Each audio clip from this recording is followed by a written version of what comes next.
자, 지난 시간에 이어서 이번 시간에는 이제 3권 분립의 마지막 친구죠. 사법부에 대해서 알아보도록 할 거예요. 오늘도 역시 뼈대는 검정색, 기본적인 내용은 파란색, 그리고 세부적인 내용은 이 빨간색 펜으로 해보도록 하겠습니다.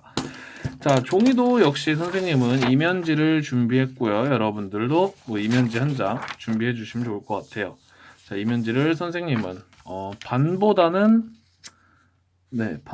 조금 남게 역시 또 접어봤어요. 여러분들은 뭐 여러분 편할 대로 접어주시면 될 것 같습니다. 자, 그럼 저번 시간처럼 선생님이 일단 뼈대를 완성하고 그 다음에 설명을 진행해 보도록 할게요. 자, 선생님이 이렇게 해서 적어봤고요. 초점을 다시 맞추고. 네, 선생님이 이렇게 적어봤습니다. 자, 우선 사법부라는 친구는요, 입법부에서 법을 알아서 만들어 놓는다 했죠. 공장처럼 법을 찍어냅니다. 법을 찍어내면 행정부에서는 찍어진 법대로 국가를 운영해요. 자, 이때 사법부는 무엇을 하냐면 판단하는 역할만 한다고 했어요. 사법부는 만들어진 법에 따라서 법을 적용해서 판단하게 됩니다. 자, 이때 무엇을 통하여 판단을 하게 되냐면 여러분들이 다들 한 번쯤은 들어봤고 다들 잘 알고 있는 거예요. 바로 재판을 통해서 법을 적용하여 판단을 합니다. 자, 그렇다면 사법부는 어떻게 구성되냐면, 자, 우선 첫 번째, 법원과 헌법재판소로 구성이 됩니다. 자, 법원의 구성도를 한번 보도록 할게요.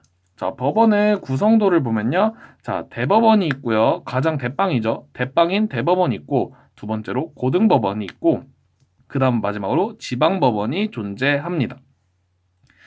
자, 그리고 지방법원 옆에는 이제 병렬적으로 가정법원이란 법원도 있고 행정법원이라는 법원도 있습니다. 초점이 잘 안 맞네요. 네, 행정법원이라는 법원도 존재합니다. 네, 아까 나중에 이제 파란색으로 다시 한번 설명하겠지만 행정법원은 행정재판을 담당하는 법원이고요. 가정법원 같은 경우에는 뭐 이혼사건, 상속사건이라든지 우리 가정사에 관련된 가정사에 관련된 재판을 하는 데가 가정법원이라고 볼 수 있습니다. 자, 이렇게 법원에 대한 뼈대를 만들어 봤고요. 자, 헌법재판소에 대한 뼈대를 보면요. 자, 헌법재판소는 무슨 일을 하냐면요. 자, 국가 권력이 헌법과 다르게 기본권을 침해하는지 판단합니다. 자, 헌법이라는 것은요. 헌법에는 기본권이 무엇인지 적혀 있고요. 그 기본권을 보장하기 위해서 국가기관이 무슨 일을 해주어야 하는지도 적혀 있습니다. 자, 그런데 그 국가 권력이 하라는 짓은 안 하고 헌법과 다르게 기본권을 침해하면 안 되겠죠. 이런 경우에 기본권을 침해한지 판단을 하는 역할이 바로 헌법재판소다라고 여러분들이 알아주시면 될 것 같아요.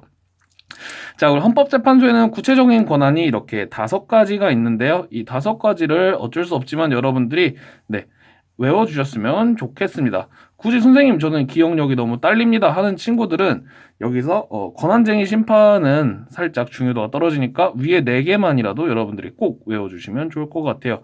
위헌 법률심판, 헌법소원심판, 탄핵심판, 정당해산심판, 그리고 권한쟁의 심판 이렇게 5가지로 구성이 되게 됩니다. 자, 각각이 도대체 뭐 하는 거예요, 선생님? 할 수도 있는데, 이제 조금 있다가, 이제 파란색 볼펜과 그리고 빨간색 볼펜으로 또 같이 알아보도록 하겠습니다. 자, 이렇게 뼈대를 같이 알아봤습니다. 뼈대를 못 적은 친구들은 적어주시고요. 이어서 파란색 볼펜으로 넘어가 보도록 하겠습니다. 자, 이렇게 선생님이 파란색 펜으로 한번 기본 내용을 만들어 봤어요. 여러분들은 지금부터 한번 정지하고 적어주시면 될 것 같아요.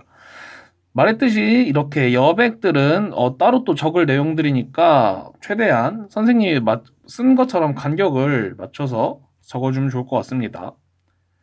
자, 한번 설명을 해보도록 할게요. 초점 먼저 맞추고. 자, 사법부는 재판을 통해서 법을 적용하여 판단한다고 했었는데, 자, 그렇다면 이 재판이란 게 판사님 마음대로 하는 재판이 되면 안 되겠죠? 공정한 재판이 되어야 합니다. 자, 그런데 이 공정한 재판을 하기 위해서는 이 사법권의 독립이 꼭 필요합니다.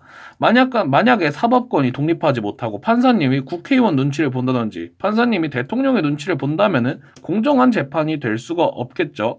공정한 재판이 되지 않는다면 국민의 기본권은 보호받지 못한다라고 생각할 수 있습니다.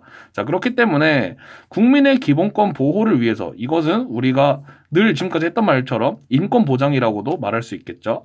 다시 국민의 기본권 보호를 위해서 사법권의 독립이 필요한데, 자, 이 사법권의 독립이 된다면은 공정한 재판이 될 수 있다라고 여러분들이 알아두시면 좋을 것 같고, 여기서 중요한 단어는 이 사법권의 독립을 여러분들이 꼭 기억해 주시면 좋을 것 같습니다.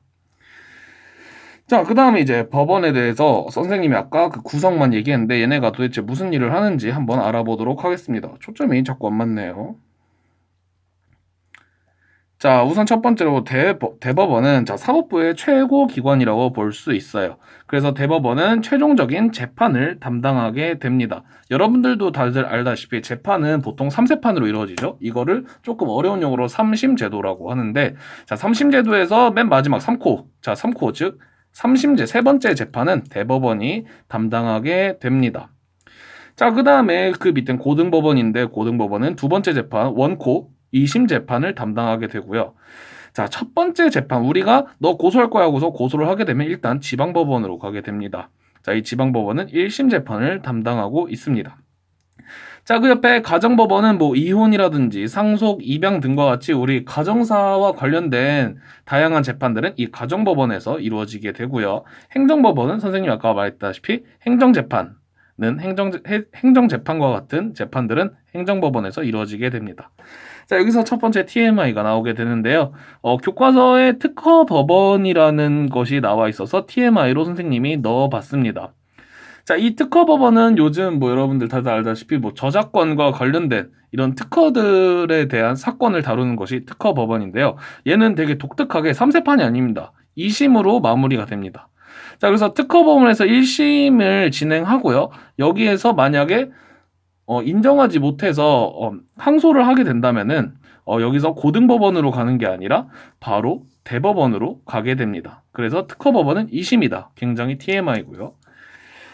자, 그 다음에 이제 법원에 대해서 이렇게 구성과 각 법원이 도대체 무슨 일을 하는지도 우리가 간단하게 알아봤습니다. 자, 그럼 헌법재판소와 하는 일, 그리고 구체적인 권한에 대해서도 한번 알아보도록 할게요. 자, 헌법재판소는 하는 일에 아까 국가 권력이 헌법과 다르게 기본권을 침해하는지 판단한다고 했어요. 왜 하필 헌법과 다르게 기본권을 침해하는지 판단할까요? 너무 뻔하죠, 이제? 왜냐하면은 헌법은 인권보장의 가이드라인이라고 했어요. 자, 헌법은 인권보장의 가이드라인이기 때문에 국가 권력은 무조건 헌법에 알맞도록 국가 권력을 행사해야 됩니다. 근데 이렇게 행사하지 않는다면 기본권이 침해되겠죠? 그렇기 때문에 헌법재판소는 국민의 기본권을 지키기 위해서 헌법이랑 과연 이것이 헌법에 맞는지 틀리는지를 판단하는 역할을 하게 됩니다. 자, 그래서 이것을 하기 위해서 구체적으로 이 5가지 활동을 하게 되는데요. 자, 이 5가지 활동들이 도대체 무슨 활동인지 지금부터 한번 알아보도록 할게요. 선생님이 여기다가 위에다 하나를 안 적었네요. 적어보도록 할게요. 자, 언제를 적어보면 될 것 같아요. 자, 우선 위헌법률 실판은요, 언제 할 수 있냐면요. 자, 재판 중에 법률이 위헌인 것 같을 때 제소할 수가 있습니다. 자, 이게 뭔 말이냐면요. 자, 위헌이라는 단어가 여러분들 생소할 수 있는데, 위헌이라는 것은 여기 적어놨어요.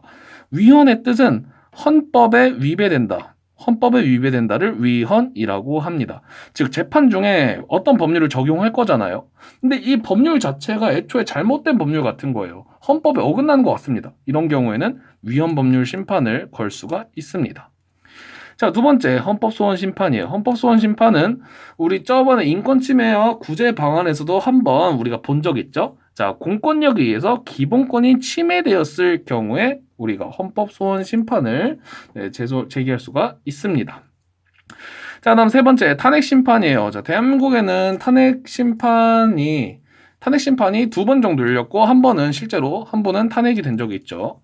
자, 탄핵 심판은 뭐냐면요. 고위공직자가 불법을 저지를 때 열릴 수가 있습니다. 자, 여기서 말하는 고위공직자는 대통령뿐만 아니라 뭐 법관이라든지 대법원장 같은 이런 다른 공직자들도 탄핵 심판의 대상이 될 수 있다는 점 굉장히 TMI지만 알아두시면 좋을 것 같습니다. 자, 그다음 정당 해산 심판인데요. 이 정당 해산 심판도 대한민국 역사상 한 번 열렸었고 정당이 해산된 적이 있었습니다. 자, 언제 열릴 수 있냐면요. 자, 정당의 행동이 민주질서에 위배될 때 정당 해산 심판이 열릴 수가 있습니다. 예를 들어서요, 정당이 너무 이상한 짓을 한다고 해서 해산시킬 수 있는 게 아니라 이 민주질서에 위배될 때, 즉 어떤 내용이냐면은 대한민국의 정부 형태를 부정한다든지, 민주주의를 부정한다든지, 뭐, 이렇게 우리가 민주주의에 좀 민주주의스럽지 못한데? 너무 반민주적인 거 아닌가? 라는 생각이 들 정도로 너무 심각할 때, 이렇게 정당 해산 심판이 열릴 수가 있고, 정당이 해산되게 됩니다.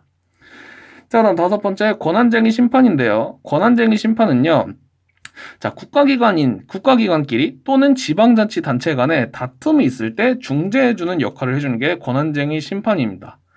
자, 예를 들어서요, 한강 같은 경우에는 서울에만 있는 게 아니죠. 북한강, 남한강부터 해가지고, 길게는 저기 김포, 그리고 인천에까지 뻗어 있는 것이 한강이라고 볼 수 있는데, 자, 이 한강에 만약에 폐수가 생겨가지고, 한강에 인접해 있는 지역들이 피해를 봤어요. 자, 이때 이 피해 보상이 누가 누구한테 어떻게 해줘야 되냐 하면은 서로 지방자치단체 간에 굉장히 골머리를 싹 앓고 있겠죠. 자, 이런 경우에는 권한쟁의 심판을 통해서 해결을 할 수가 있습니다.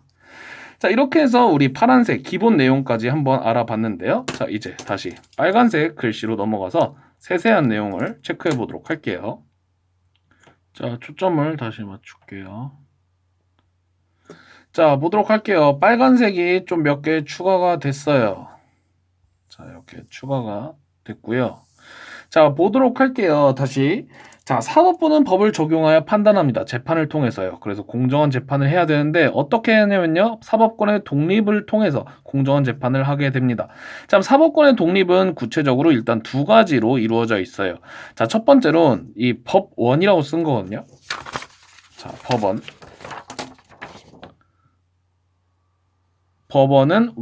법원은 외부 압박을 받지 않아요. 그러니까 이 법원 자체가 입법부나 행정부에게 압박을 받으면 안 된다라는 것이 법원의 외부 압박은 받지 않는다라는 내용이고요. 자, 두 번째, 법관은 눈치 보지 않고 양심으로 재판. 자, 이 말은 뭐냐면 예를 들어서 깡패가 찾아와서 판사님한테 말합니다. 어이, 우리 형님 무죄 안 해주면 당신 죽을 줄 알아. 이런 식으로 협박을 받지 않는다는 얘기죠. 자, 법관은 그 누구의 눈치도 보지 않습니다. 대통령, 국회의원일지라도 절대 눈치 보지 않고 양심으로 재판해야 한다라는 것이 적혀 있습니다. 자, 여기서 말하는 양심이라는 게 진짜 자기의 마음대로 양심이란 뜻이라기보다는 법에 의거해서 자신의 신념대로 재판을 해야 한다. 법관으로서의 신념을 말하는 것이라고 볼 수 있습니다. 그래서 이 두 가지 내용을 통해서 사법권의 독립이 구성된다라는 거 여러분들이 기억해 주시면 될 것 같습니다. 자, 그 다음에 밑에 보면, 자, TMI인데요. 아까 선생님이 2심제 얘기하면서 3심제를 간단히 얘기해 봤어요. 자, 우선 3심제 하면요. 자, 항상 나오는 게 지방법원이 1심, 고등법원이 2심, 그 다음 대법원이 최종이라고 나와 있는데, 자, 이렇게 하면 오해하는 사람들이 굉장히 많아요. 자, 우선 사건이 경미한 사건과 중한 사건, 즉 하드한 사건, 빡센 사건 이렇게 두 가지로 구분이 되는데요. 자, 굉장히 사소한 사건 같은 경우는요. 지방법원에서 1심 하는 거 맞아요. 지방법원에서 단독 판사, 즉 판사 혼자서 재판을 담당하게 됩니다. 자, 그 다음에 억울해요 해서 2심으로 넘어가게 되면요. 똑같이 고등법원 간 게 아니라 지방법원에서 판사가 혼자였잖아요. 합의부로 넘어갑니다. 이 합의부는 보통 한 3명 정도를 얘기합니다. 한 3명 정도를 얘기하는데 이 3명이서 다시 한번 판결을 해주고요. 그래도 억울하면 그때 대법원으로 넘어가게 됩니다. 즉 경미한 사건에서는 고등법원은 아예 가지도 않습니다. 자, 그 다음 이제 좀 하드한 사건, 중한 사건에서는요. 자, 애초에 처음부터 지방법원 합의부, 즉 판사님 3명이서 판결을 합니다. 억울하면은 그때 고등법원으로 가고요. 여기서 더 억울하면 이때 대법원으로 가게 됩니다. 여러분들이 이거를 꼭 기억해 주시면, 그러니까 기억까지는 아니고 상식적으로 알아두시면 좋을 것 같습니다. 언제나 고등법원으로 가는 것은 아니다라는 거 알아주시면 좋겠고요. 자, 다시 헌법재판소 부분에서 세세한 내용 보도록 할게요. 자, 국가 권력이 헌법과 다르게 기본권 침해한지 판단을 하고요. 왜냐하면 헌법이 인권 보장의 가이드라인이니까 라고 적어놨는데, 자, 그래서 헌법재판소가 하는 일을 우리가 조금 이쁜 말로, 멋있는 말로, 깐지나는 말로 정리를 해본다면, 자, 우선 첫 번째로 국민의 기본권 보장, 여기서부터 할게요, 그냥. 첫 번째로는 헌법 수호라고 볼 수 있어요. 왜냐면요, 국가 권력, 즉 입법부나 행정부나 여러 가지 국가 권력들이 지네가 파워가 센 줄 알고 이렇게 뭐 다른 파워가 센 줄 알고 헌법에 어긋나면서까지 활동을 하지 못하게 얘네가 막기 때문에 이 헌법의 가치를 수호한다라고 얘기할 수가 있습니다. 그래서 얘네가 하는 일은 헌법 수호가 있고요. 자, 두 번째로는 역시 국민의 기본권 보장이 있다고 볼 수 있습니다. 우선 이게 가장 첫 번째겠죠. 이게 첫 번째 역할이고 그 다음에 부가적으로 헌법 수호도 할 수 있다라고 여러분들이 생각해주면 좋을 것 같습니다. 자, 그 다음에 헌법재판소의 구체적인 권한에서 이제 여기 또 옆에 누가 요구하냐까지 선생님이 적어봤어요. 이거는 여러분들에게 TMI일 수도 있으니까 TMI일 수도 있으니까 아까 말한 위헌법률심판, 헌법소원심판 이 두 개 빼고는 여러분들이 그렇구나라고서 한번 이해해주면 좋을 것 같아요. 우선 위헌법률심판은요, 재판 중 법률이 위헌인 것 같은 때에 우리가 제청할 수 있다고 했었어요. 자, 근데 이걸 누가 하냐면요, 개인이 하는 게 아니라 법원이 합니다. 판사님들이 자 판결 내리겠습니다. 뭐 본 피고인은 잠시만요. 이 법률이 좀 이상한데? 이거 법률이 좀 이상합니다 하고서 그 법원 자체에서 헌법재판소에다가 이거 법률이 이상해요. 헌법에 빗대서 한번 판단 좀 해주세요. 조사 좀 해주세요라고 얘기하는 것이 위헌법률 심판입니다. 자, 그 다음에 헌법소원 심판은요. 우리가 저번 시간에도 말했지만 이건 개인이 할 수 있습니다. 개인 국민이 공권력에 의해서 내 기본권이 침해되었을 때 제기할 수 있는 것이 헌법소원 심판이다. 자, 탄핵 심판은요. 고위공직자와 불법을 저지를 때인데요. 이 고위공직자는 보통 공무원을 의미합니다. 공무원이든지 뭐 사법부의 판사님들도 있겠지만 대부분은 이제 역시 공무원들을 얘기하는데, 자, 누가 요구하냐면요. 이거 국회가 요구합니다. 국회도 역시 탄핵 심판을 할 때 탄핵 심판에 대해서 탄핵 소추안을 제시할 수 있는데 이에 대한 의결을 할 수가 있고요. 네, 의결을 할 수 있다고 저번 시간에 우리가 지나가듯이 한번 선생님이 언급을 했던 것 같습니다. 그래서 국회가 본회의를 통해서 탄핵 심판에 대한 탄핵 소추안을 제시할 수 있습니다. 자, 그 다음에 정당해산 심판을 보도록 할게요. 자, 정당해산 심판은요, 누가 제시하냐면요. 자, 정부가 제시할 수 있습니다. 저번 시간에 우리 국무회의에서는 정말 참 중요한 여러 가지 안건들을, 안건에 대해서 회의를 한다고 얘기했었는데요. 네, 그 중에 정당해산 심판에 관련된 내용도 회의의 내용 중 하나입니다.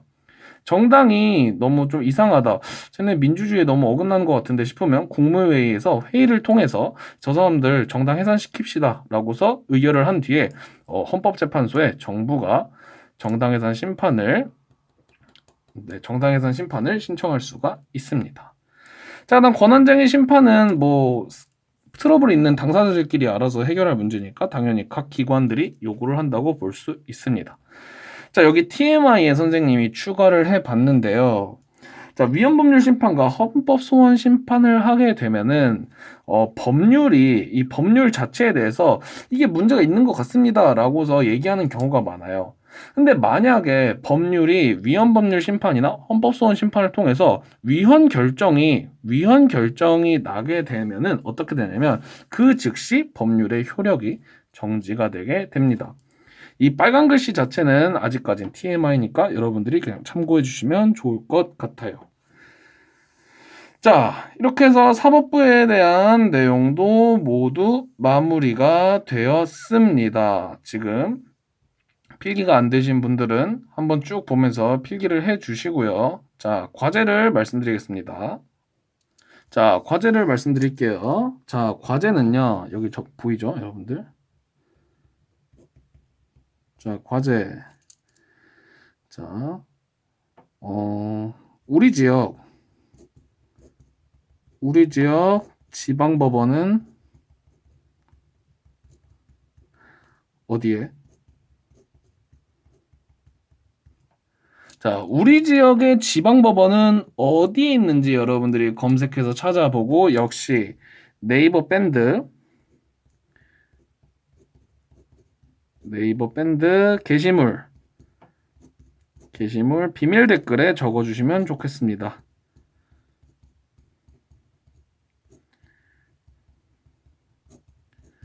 네, 올리도록 하겠습니다. 자, 이렇게 해서 우리 2단원에 대한 내용은 모두 마무리가 되었습니다. 2단원 동안 우리 정말 많은 내용을 머릿속에 넣으시느라, 손으로 적으시느라 다들 대단히 고생이 많으셨습니다. 자, 여기서 선생님의 설명 영상은 마치도록 하겠습니다. 모두 고생했습니다.